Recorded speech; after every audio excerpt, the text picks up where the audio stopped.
Oh, come on. Yo, what's up? Panibagong araw, panibagong DO, panibagong vlog na naman tayo, no? Ako ang in charge ngayon sa pagpakain ng mga manok.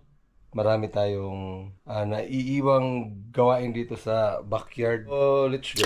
So, ito yung bagong umpisa natin na 8 piraso nung 2 araw na siya. 3. Same as usual, yung ginagawa natin nung mga naunang batch, first, second, third. Okay naman, so hindi natin binago, ganun pa rin sila. Nabubuhay naman sa ganitong diskarte lang. So baba tayo, dito pa tayo sa ating kwarto. Baba muna tayo, magkapi-kapi bago tayo diretso sa manukin. So let's go.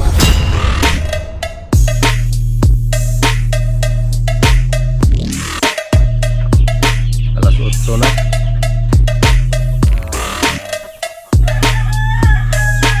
Na tayo.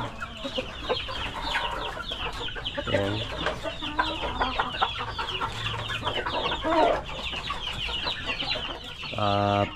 Papaitlogin natin ulit ito. Wala na tayong nakasalang, no? Isa na lang.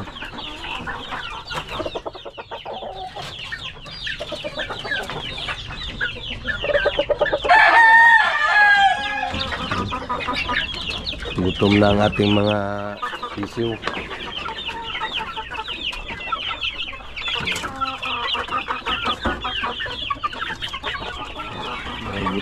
Mga gutomers na, mga gutomers.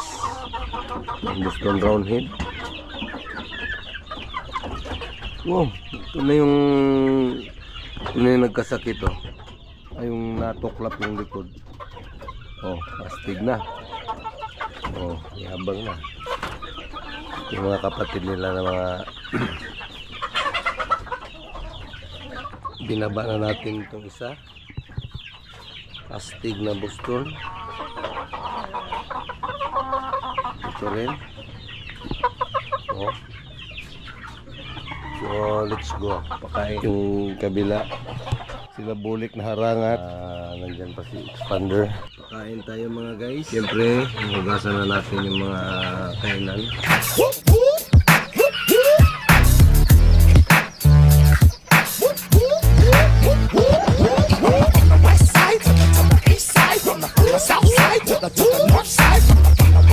May kasamang babae, dublihin natin. Pang bagets naman.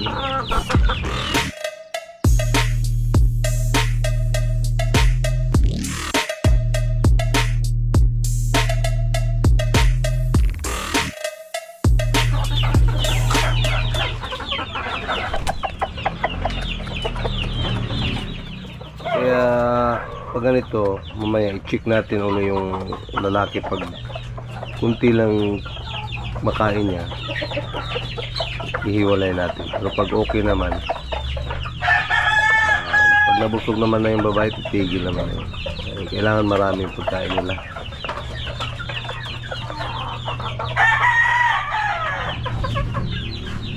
Right.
Yung hiniwalay natin, no? Mga babae.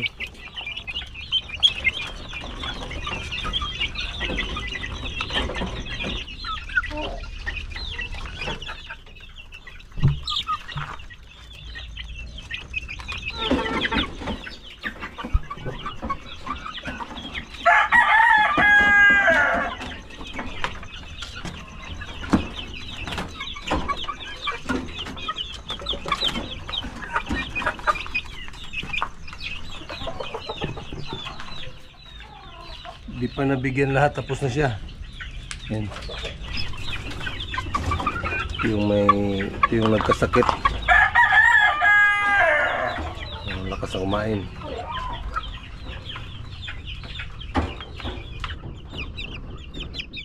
Yung marami.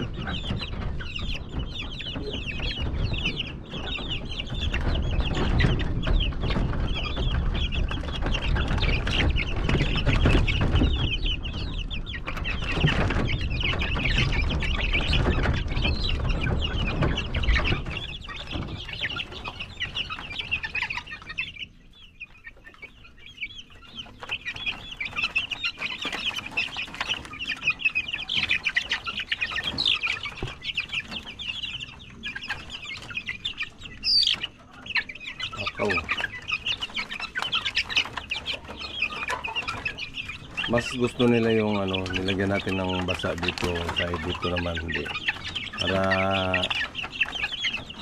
mas mapili natin kung ano yung mas gusto nila. Dito banda dry to wet feeding. So malamang gagamitin natin dito ay babasain.